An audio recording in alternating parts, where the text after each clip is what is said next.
Hi, this is John Schwartz. I thought I would do a quick video on how to make an OTS split.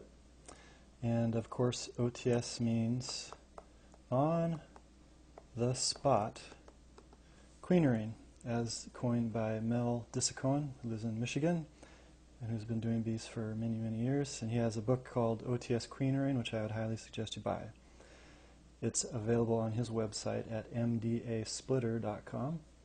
Anyways, there's been some misunderstandings, I can tell, just reading comments over the last week or two as our group is growing, and there's a lot of new folks, both the beekeeping and OTS concepts, which is that can be a little bit intimidating. And it's a simple process, but it has to be done the right way, in the right order for it to work. So let's look a little bit closer at making an OTS split.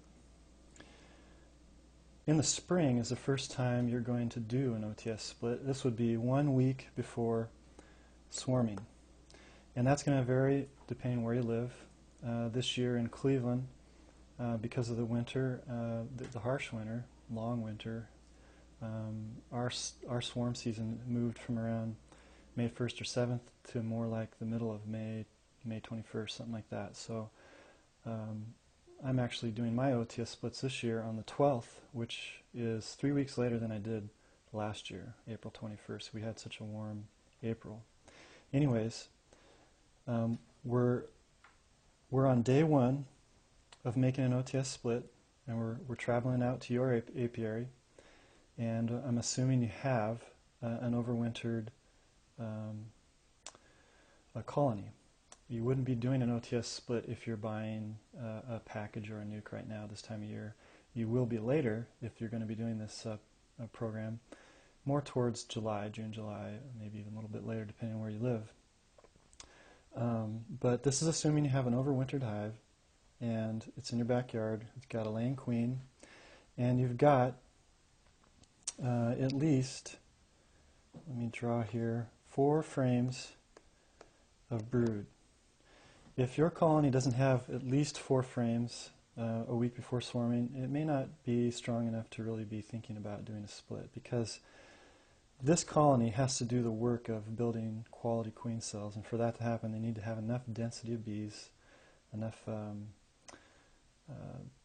workers to take care of and raise those quality queen cells, stocking it full of royal jelly, etc. So let's assume you have at least 4. Usually you're going to have 4, 5, or 6 frames of brood. You're going to have frames of pollen and honey on the outsides of that brood nest, and typically you're going to see, the brood nest spanning pretty much the whole width of that box, or even more. A lot of my colonies this year have 2, 3, 4 boxes of bees. So this is 1 week before swarming. What we're going to do, and I'm going to notate, I'm going to demonstrate where the queen is as we go along by the little red circle, okay? So the queen's in this box. You need to have a nuke or a 10-frame or 8-frame box ready with a bottom board and inner cover and top cover, all those things. You need to have an extra box ready to go, and frames to go with it as well. We're going to take, on day 1, and move this queen and 2 frames of brood and a frame of honey, and if you've got it, a frame of pollen, into a new box. And it's going to be called there's people call this different things: a nuke, a split, a start. Let's call it like what Mel calls it, a start. Okay, we're going to be making a new colony out of this old existing colony using the same queen.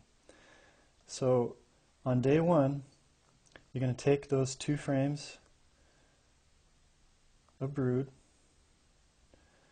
with the queen in the middle, and you're going to give her also a frame of honey, frame of pollen, maybe a couple frames of honey and pollen, and then also in the middle an empty brood frame of comb if you've got it.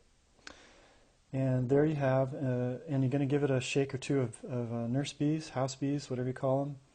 Just shake them right in on top and close up the lid, and you've got a fully functional honeybee colony, and this is your start.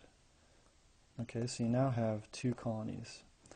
You have the start, and you have now a cell builder, and it's queenless. There's no queen in there, of course.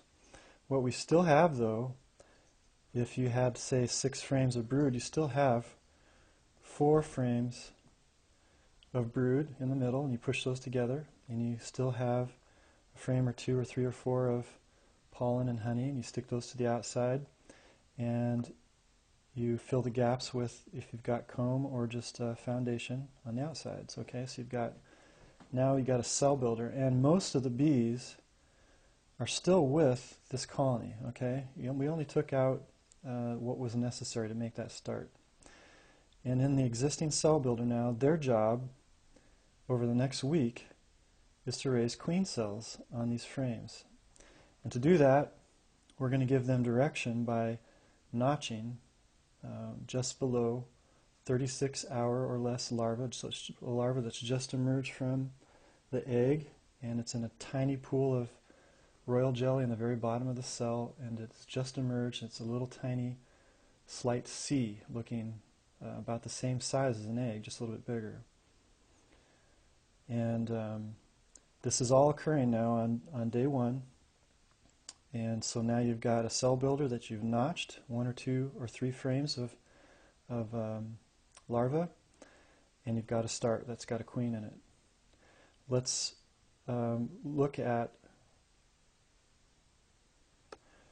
what we have a week later. So say we did this on day 1 was a Saturday, say May 1st, and 7 days later it's day 8 on May 8th, and the next following Saturday.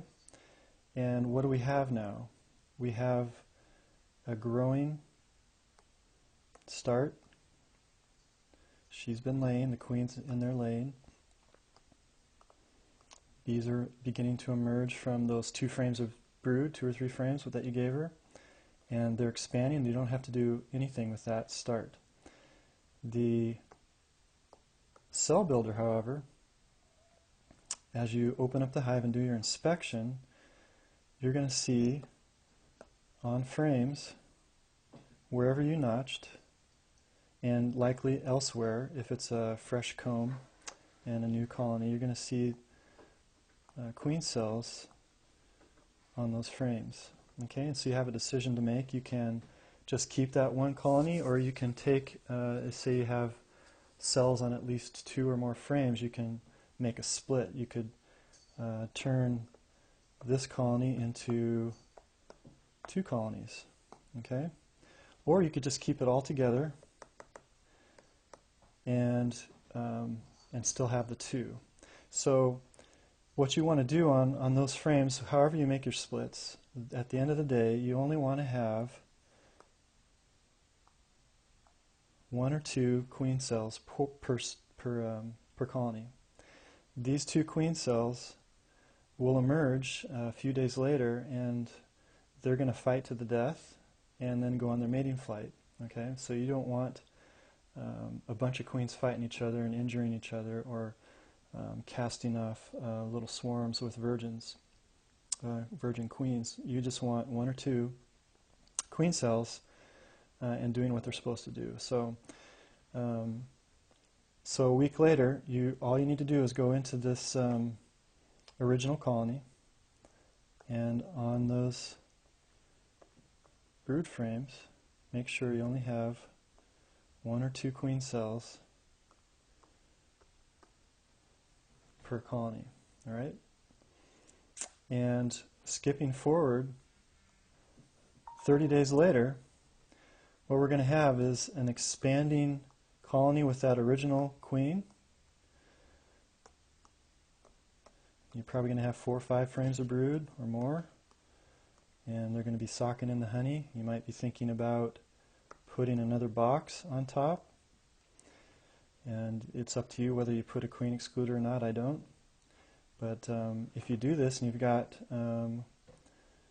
if you've got comb, intersperse that comb with foundation, stagger it, and it will help them along filling out the comb and the rest of those frames. On this original colony, you're now going to have, 30 days later, you should have a laying queen. So you're going to go into those frames, and as you look in the cells, you're going to start to see those little grains of rice, those eggs that she's starting to lay. And that confirms you've got a laying queen in that original colony. You now have 2 queen-right colonies, and this one, because it has so many bees, it's going to just explode. You're going to want to make sure you have an additional box on top as well with staggered comb, if you've got it.